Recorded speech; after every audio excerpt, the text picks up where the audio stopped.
H1B వీసాదారులకు మరొక big shock ఇచ్చింది America. Visa జారీ నిలిపివేసింది. వీసా మంజూరులో ఇవాల్టి నుంచి కొత్త రూల్ తీసుకొచ్చింది. H1B వీసాతో పాటుగా H4F MJ వీసాలకు ఈ కొత్త రూల్స్ వర్తించబోతున్నాయి. వీసా అప్లై చేసే అభ్యర్థుల సోషల్ మీడియా ఖాతాలను అమెరికా ఇమిగ్రేషన్ అధికారులు పరిశీలించబోతున్నారు. We all know social media vetting. Social media ఖాతాల పరిశీలనకు వెట్టింగ్ అనే పేరు పెట్టారు. వెట్టింగ్లో అభ్యర్థుల Facebook, Twitter, Instagram accounts review చేయబోతున్నారు. వీసా కోసం అప్లై చేసుకున్న అభ్యర్థులు సోషల్ మీడియా అకౌంట్స్ సెట్టింగ్స్ మార్చుకోవాలంటూ కూడా ఇప్పటికే ఆదేశాలు జారీ చేశారు. ప్రొఫైల్స్ పబ్లిక్లోకి మార్చుకోవాలంటూ ఇమిగ్రేషన్ శాఖ పేర్కొంది. సోషల్ మీడియాలో అనుమానాస్పద పోస్టులు ఉంటే వీసా రిజెక్ట్ చేస్తారు. అమెరికా భద్రత కోసమే వెట్టింగ్ ప్రక్రియ చేపట్టామంటూ ఇమిగ్రేషన్ శాఖ చెప్తోంది. అమెరికాకు వచ్చేవారు దేశానికి హాని చేయరని నమ్మితేనే వీసా జారీ చేస్తారు. కొత్త నిబంధనలతో ఇండియన్ స్టూడెంట్స్కు తీవ్ర ఇబ్బందులు తలెత్తేటువంటి అవకాశాలు చాలా క్లియర్గా కనిపిస్తున్నాయి. ఇక్కడ రెండు విషయాల గురించి మనం క్లియర్గా మాట్లాడుకోవాలి. First thing is social media vetting and second one is Prudential visa revocation. So మొదటిది సోషల్ మీడియా వెట్టింగ్ మనం చాలా సందర్భాల్లో డిస్కస్ చేసాం. మనందరికీ ఇప్పటికే కొంత ఐడియా ఉంది. సోషల్ మీడియా వెట్టింగ్ అన్నప్పుడు మీ సోషల్ మీడియాని అక్కడే అధికారులు చెక్ చేస్తారు. అంటే మీ ఐడి పాస్వర్డ్ తీసుకొని మీ మెసేజెస్, మీ పర్సనల్ డీటెయిల్స్ ఏమీ చూడరు వాళ్ళు. మీ ప్రొఫైల్స్ని పబ్లిక్లో ఉంచాలి. జనరల్గా మనం ఇన్స్టాగ్రామ్, ఫేస్బుక్ లాంటివి ప్రైవేట్ పెట్టుకోవడానికి అవకాశం ఉంటుంది కాబట్టి, అంటే అవి లాక్ చేసి ఉంటాయి. ఎవరైనా సరే ఫ్రెండ్ రిక్వెస్ట్ పెట్టినా, మనల్ని ఫాలో అయినా మనం యాక్సెప్ట్ చేస్తే తప్ప వాళ్ళు మన ప్రొఫైల్ని చూడడానికి అవకాశం ఉండదు. సింపుల్గా మన అందరికీ తెలిసిందే, వి ఆల్ డూ దట్. కొన్ని ప్రైవేట్ పబ్లిక్లో ఉంటాయి. అలాంటప్పుడు they don't need to send friend request or they don't need to follow us. డైరెక్ట్గా మన ప్రొఫైల్ చెక్ చేసుకోవచ్చు వాళ్ళు. సో ఇప్పుడు అధికారులు అడిగేది ఏంటి అంటే మీ ప్రొఫైల్స్ని పబ్లిక్లో ఉంచండి, ప్రైవేట్ పెట్టకూడదు. ఎవరైతే ఈ వీసాస్కి అప్లై చేసుకుని ఉన్నారో వాళ్ళు, సో వాళ్ళ ప్రొఫైల్స్ని అధికారులు చెక్ చేస్తారు. అమెరికా భావజాలానికి ఏదైనా వ్యతిరేక భావజాలం ఉన్నా, ఏదైనా మనకి క్రిమినల్ బ్యాక్గ్రౌండ్ ఉన్నా, లేకపోతే రెచ్చగొట్టేటువంటి ప్రజల్ని కొన్ని గ్రూప్స్ని రెచ్చగొట్టేలా మనం ఏదైనా గతంలో యాక్టివిటీస్ చేసినా, లేదంటే అలాంటి యాక్టివిటీస్కి సంబంధించిన పోస్టులు షేర్ చేసినా, మన వల్ల అమెరికాకి ఏదైనా నష్టం జరుగుతుందని భావించినా మనకి వీసా ఇవ్వరు. It's very simple. లేదు అంతా క్లియర్గా ఉంది, గొడవ లేదు, వీసా ఇచ్చేస్తారు. కాకపోతే ఇక్కడ మరొక విషయం, మీరు మీ ప్రొఫైల్స్లో ఇప్పటికే ఒకవేళ అలాంటివి ఏవైనా పోస్ట్ చేసి ఉండి వాటిని ఇప్పటికిప్పుడు డిలీట్ చేశారనుకోండి, అలా కుదరదు. అధికారులకు ఆ విషయం తెలిసిపోతుంది. మీరు రీసెంట్గా చేసినటువంటి యాక్టివిటీ మొత్తం వాళ్ళ దగ్గర ఉంటుంది. అలాగని వాళ్ళేమి మీ మెసేజెస్ చూడరు, మీ మెసెంజరు లేకపోతే మీ మెసేజెస్ అన్ని ఓపెన్ చేసి వాటిని చదవడం, పర్సనల్ ఇన్ఫర్మేషన్ ఏమీ యాక్సెస్ చేయరు. కేవలం పబ్లిక్కి ఏదైతే యాక్సెసిబిలిటీ ఉంటుందో, hardly maybe your photos which you posted and మీరు చేసినటువంటి పోస్టులు కొన్ని, ఇవి మాత్రమే వాళ్ళు చెక్ చేస్తారు. రివోకేషన్ ప్రాసెస్ ఒకటి మళ్ళీ కొత్తగా వచ్చింది. ఏం జరుగుతుంది అసలు? ఎందుకు ఈ గందరగోళం అంతా?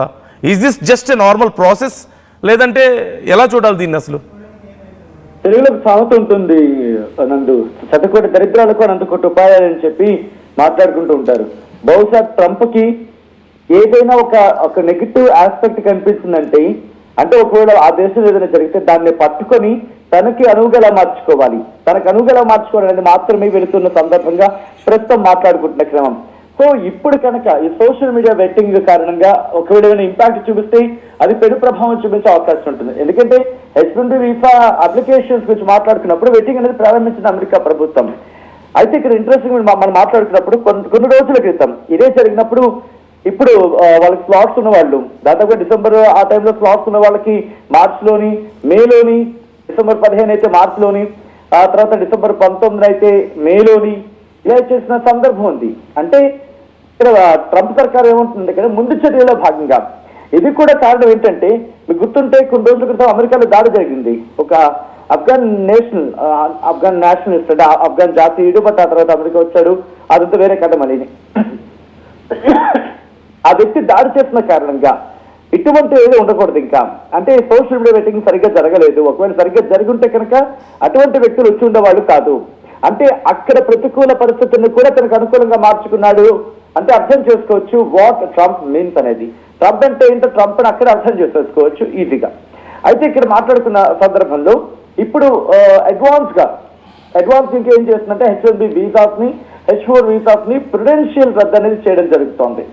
సో ప్రుడెన్షియల్ రద్దు అంటే ఏంటనేది అంటే ఇది వీసాకు సంబంధించి మాట్లాడుకునే క్రమంలో వాళ్ళ నివాస అర్హత ఉంటుంది కదా, ఏదైనా సమస్య ఉందని చెప్పి ప్రభుత్వం అనుమానించిందనుకో, ఆ టైంలో అక్కడ విదేశాంగ శాఖ కాస్త తెలివిగా ఆలోచించి వీసా రద్దుపై నిర్ణయం తీసుకుంటుంది. దీన్నే ప్రుడెన్షియల్ వీసా రివోకేషన్ గా కూడా పిలుస్తూ ఉంటారు. అయితే ఇది టెంపరీ రద్దు, ఇది టెంపరీగా హోల్డ్ చేసినప్పటికీ ఆ వీసా గడువు పూర్తయ్యే వరకు అమెరికాలో వాళ్ళు ఉండొచ్చు అన్నమాట. అయితే ఒక్కసారి యుఎస్ నుంచి బయటకు వెళ్తే వీసా గడువు ఉన్నా కూడా మళ్ళీ అమెరికాకు వచ్చే అవకాశం ఉండదు. Got my point. అంటే ఒకవేళ అమెరికా నుంచి బయటకు వెళ్తే కనుక మళ్ళీ వీసా గడువు ఉన్నా వీళ్ళు మళ్ళీ అమెరికాలోకి వచ్చే అవకాశం ఉండదు. అంటే టెంపరీ రద్దు టైంలో వీసాల స్టాంప్ అనేది చెల్లుబాటు కాదు. ఇది సో క్లుప్తంగా చెప్పాలంటే అయితే ఇది ప్రస్తుతం తాత్కాలిక గురించి చెప్పడం జరుగుతుంది అక్కడ అమెరికా కూడా. ఇది శాశ్వతంగా వీసా తిరస్కరణ కిందకి రాదని ఇమిగ్రేషన్ అటార్నీ కూడా మాట్లాడుతున్న సందర్భం. ఈ క్రమంలో ఈ టెంపరీ వీసా రద్దు వీసాదారుల చట్టబద్ధ నివాస హక్కును ప్రభావితం చేయదని వాళ్ళు చెప్తూ ఉంటే, కానీ ఆ తర్వాత వీసా అపాయింట్మెంట్ టైంలో దీన్ని పరిగణలోకి తీసుకునే అవకాశం ఉంటుంది. దీన్ని కన్సిడరేషన్ లో తీసుకోవచ్చు. అప్లికేషన్స్ ని పూర్తిగా పరిశీలించే అవకాశం ఉంటుంది. సో ఇలా ఈ సోషల్ మీడియా వెట్టింగ్ ప్రస్తుతం మొదలైంది. H1B visa, H4 visa online సంబంధించి అంటే ఆ వెట్టింగ్ ఉంటుంది కదా, వెట్టింగ్ ప్రక్రియ మీరు దాని కొద్దిసేపటి క్రితం చెప్పారు డీటెయిల్ ఇన్ఫర్మేషన్. సో ఆ విధంగానే ఉంటుంది. H1B, H4, F, M, J వీసాలు కూడా ఈ అప్లికేషన్స్ చేసేవారంతా కూడా వెట్టింగ్ కి వీలుగా వాళ్ళ సోషల్ మీడియా సెట్టింగ్స్ ను ప్రైవేట్ నుంచి పబ్లిక్ మార్చుకోవాల్సి ఉంటుంది. ఈ నిబంధనలు ఏమవుతుందంటే ఇప్పటికే భారతీయులు సహా అనేక మంది H1B వీసా ఇంటర్వ్యూలు వాయిదా పడిన క్రమం. ఒకవేళ ఇన్ ఎనీ కేస్ ఒకవేళ కనుక H1B కానీ H4 వీసాల కన్నా రద్దు అయితే ఎంతమంది భారతీయుల మీద ప్రభావం చూపించాలని మాట్లాడుకుంటే ఇది కీలకంగా అగ్రభాగం ఇటు భారతీయులది. ఖచ్చితంగా ఇంటర్న్ చెప్పడం కొంచెం కష్టమైనప్పటికీ కూడా కొన్ని డీటెయిల్స్ కావచ్చు, కొన్ని గణాంకాలు కానీ వాటి అంచనాల ప్రకారం చూసుకుంటే ఏమాత్రం ప్రభావం పడుతుందో చెప్పుకోవచ్చు. American citizenship and immigration services USCIS ఈ డేటా ప్రకారం ఈ మధ్య కాలంలో H1B వీసాలు ఆమోదించబడిన సందర్భాల్లో 70% కంటే ఎక్కువ, రిమెంబర్ 70% కంటే ఎక్కువ అప్లికేషన్స్ అవి ఇండియన్స్. అంటే ఒకవేళ 100 అప్లికేషన్స్ యాక్సెప్ట్ అయితే దాంట్లో 70% ఇండియన్స్ ఉన్నాయి. దీంతో పాటు అమెరికా ప్రతి ఏడాది 85,000 H1B వీసాలను, 85,000 అంటే 65,000 సాధారణ కోటా ఉంటుంటుంది, మిగతా 20,000 మాస్టర్స్ కోటా ఉంటుంది. ఆ 85,000 కొత్త వీసాస్ ని H1B వీసాస్ ని జారీ చేస్తూ ఉంటుంది. దీంట్లో కూడా అగ్రభాగం మన భారతీయులది. అంటే ప్రస్తుతం అమెరికాలో మొత్తం H1B వీసా హోల్డర్స్ లో ఒక 5 లక్షల నుంచి 6 లక్షల మంది ఉండొచ్చు అనేది. అంటే 5 to 6 lakhs ఈ H1B వీసాల్లో ఉంటే దాంట్లో భారతీయులు కూడా ఉండొచ్చు అనేది. దీంట్లో 80% అంటే ఫర్ సపోజ్ 42 అంటే దాదాపుగా 4 లక్షల నుంచి 5 లక్షల వరకు భారతీయులు ఉంటారు. ఇక H4 వీసాల గురించి మాట్లాడుకుంటే ఈ H4 వీసాలు అంటే ఏంటంటే H1B వీసాదారుల వాళ్ళ పార్ట్నర్స్ కావచ్చు, లేకపోతే వాళ్ళ పిల్లలు కావచ్చు. అంటే 21 ఏళ్ల లోపు పిల్లలు ఉంటారు, వాళ్ళకి డిపెండెంట్స్ అందుకు డిపెండెంట్ అంటూ ఉంటారు కదా, వాళ్ళ మీద ఆధారపడడం వల్ల వాళ్ళకి ఇచ్చేది H4 వీసా అనేది. అయితే H1B హోల్డర్స్ లక్షల్లో ఉన్న కారణంగా H4 వీసాకు సంబంధించి కూడా లక్షల్లోనే ఉంటారు. ఇంకా ఎక్కువ ఉండొచ్చు అని చెప్పడంలో కూడా అతిశయోక్తి లేదు. అయితే ముఖ్యంగా H4 వీసా అటు జీవిత భాగస్వాములు అంటే H4EAD అంటూ ఉంటారు. దాదాపు 60,000 నుంచి 1,00,000 వరకు వీళ్ళకి అనుమతి ఉంటుంది అని చెప్పి ఉన్నదని చెప్పి ఒక లెక్క. వీరిలో మెజారిటీ మళ్ళీ మహిళలు భారతీయులే. సో ఇలా ఒకవేళ మొత్తం మీద ప్రభావం చూపించింది అనుకుందాం. H1B వీసా హోల్డర్లు అమెరికాలో ప్రస్తుతం ఉద్యోగాలు చేస్తున్న సుమారు 5 లక్షల మంది మీద భారతీయ వృత్తి నిపుణుల కింద మాట్లాడుకుంటూ ఉంటాం. అంటే సైన్స్ టెక్నాలజీ గురించి మాట్లాడుకున్న సందర్భంలో engineering and medicine I think system కి సంబంధించి మాట్లాడుకున్న క్రమంలో దాదాపు 5 లక్షల మందికి పైగా భారతీయ వృత్తి నిపుణుల మీద ఇంపాక్ట్ చూపించే అవకాశం ఉంటుంది. అలాగే H4 సంబంధించి మాట్లాడుకుంటే పార్ట్నర్స్ అంటే జీవిత భాగస్వాముల గురించి EAD కలిగిన వాళ్ళ గురించి మాట్లాడుకుంటే ఉద్యోగం చేస్తున్న సుమారు 60,000 నుంచి 1,00,000 మంది మీద భారతీయ మహిళల మీద ఇది ప్రభావం చూపించే అవకాశం ఉంటుంది. ఇక అలాగే H4 ఆధారిత కుటుంబ సభ్యులు అంటే వీళ్ళ మీద ఆధారపడిన ఎవరైతే H1B వీసా హోల్డర్స్ ఉంటారో వాళ్ళ మీద ఆధారపడిన H4 వాళ్ళు అంటే లక్షలాది మంది జీవిత భాగస్వాములు వాళ్ళ పిల్లలు వాళ్ళ మీద కూడా ప్రభావం చూపిస్తుంది. క్లుప్తంగా చెప్పాలంటే H1B అలాగే H1B అలాగే H4 ఈ వీసాలు కనుక రద్దయ్యాయి అనుకుందాం, ఇది డైరెక్ట్ గాను ఇండైరెక్ట్ గాను అటు ఇటుగా 10 లక్షల మందికి పైగా ఇండియన్స్ అమెరికాలో వాళ్ళ నివాసం, వాళ్ళు ఉంటున్న ఇల్లు, ఉద్యోగం కోల్పోయి తీవ్ర ఇబ్బందులు పడాల్సిన పరిస్థితి ఉంటుంది.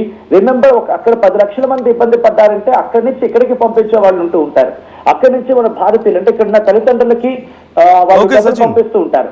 వాళ్ళ మీద ప్రభావం చూపిస్తుంది. కాబట్టి ఇది కేవలం అక్కడికి మాత్రమే పరిమితం కాదు. ఒకవేళ ఇది కనుక అఫ్కోర్స్ ఇది టెంపరీ అంటున్నారు, ఇది చూస్తూ ఉంటే ప్రొలాంగ్ అయ్యే అవకాశం ఉందంటే కనుక బిగ్గెస్ట్ క్వశ్చన్ మార్క్. ఎందుకంటే జరిగిన పరిణామాలు బట్టి చూస్తూ ఉంటే కనుక ఇంకా స్ట్రింజెంట్ యాక్షన్ లోకి ట్రంప్ దిగే అవకాశం ఉందని చెప్పి మాట్లాడుకుంటున్న తరుణం. కాబట్టి ఒకవేళ ఇంకా గట్టిగా ఈ వెట్టింగ్ అనేది చేస్తే మేబీ ఇది ఒక ఎక్స్టెండ్ అయితే కనుక భారతీయుల మీద ఇంపాక్ట్ చూపించే అవకాశం ఉంటుంది. ఇప్పటికీ ట్రంప్ ఎప్పుడు ఎక్కడ ఎలాంటి నిర్ణయం తీసుకున్నాడని చెప్పి బిక్కుమంటూ బతుకుతున్నారు అక్కడ భారతీయులు. అంటే అతిశక్తి కాదని చెప్పుకోవాలి నందు.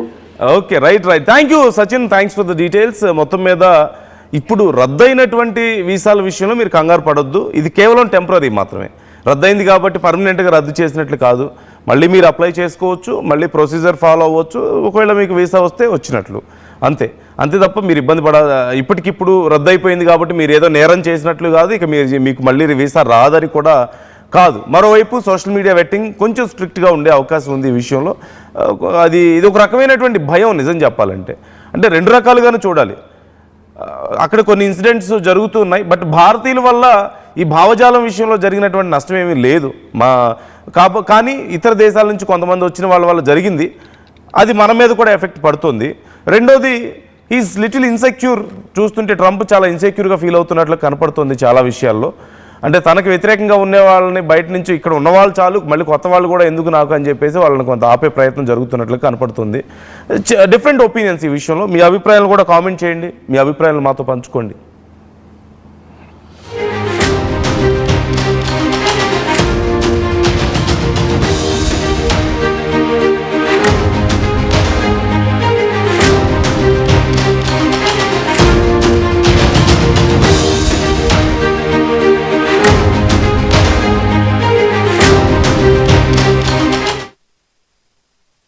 నగరం వైపున్న స్వర్గసీమ వెంచర్ లో ప్లాట్ల పండగ వచ్చింది. నూతన వెంచర్ అమేయ రూపంలో అప్రూవ్డ్ ప్లాట్లు, resort facility, reasonable price. Swargaseema వారి నూతన వెంచర్ అమేయ. నగల సామ్రాజ్యం పెద్దది, మన వేడుకల్లో నగల పాత్ర పెద్దది. నగల్లో మన సంప్రదాయం అది పెద్దది. అదే విధంగా నగలు కొనేటప్పుడు మీ సేవింగ్స్ కూడా ఇకపై పెద్దగా ఉంటుంది. అన్ని నగల తరుగును ముందు కన్నా ఇంకా తగ్గించాం. ఈ తక్కువ తరుగును చూస్తే వెంటనే నగలు కొనేస్తారు. డైమండ్ జ్యువెలరీ ధరలు కూడా పెద్ద లెవెల్లో తగ్గించాం. ఇకపై అందరూ డైమండ్ జ్యువెలరీ కొనుక్కోవచ్చు. ఏ ఆఫర్లోనూ పక్కదారి పట్టకండి. ఇక్కడికొచ్చి కంపేర్ చేస్తేనే తెలుస్తుంది మీకు ఎంత పెద్దగా డబ్బులు ఆదా అవుతుందో అని. మా తరుగు కన్నా ఎక్కువ ఇస్తే మీరు కష్టపడి సంపాదించిన డబ్బు వృధా చేసినట్టే.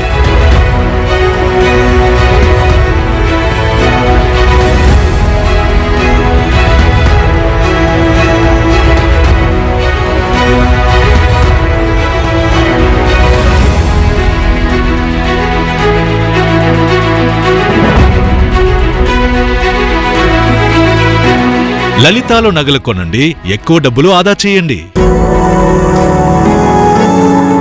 జలుబు, తలనొప్పి, మోకాళ్ల నొప్పులు మరియు నడుము నొప్పి వీటన్నిటికీ ఒక ఆయుర్వేద ఉపశమనం శాస్త్రీ బామ్.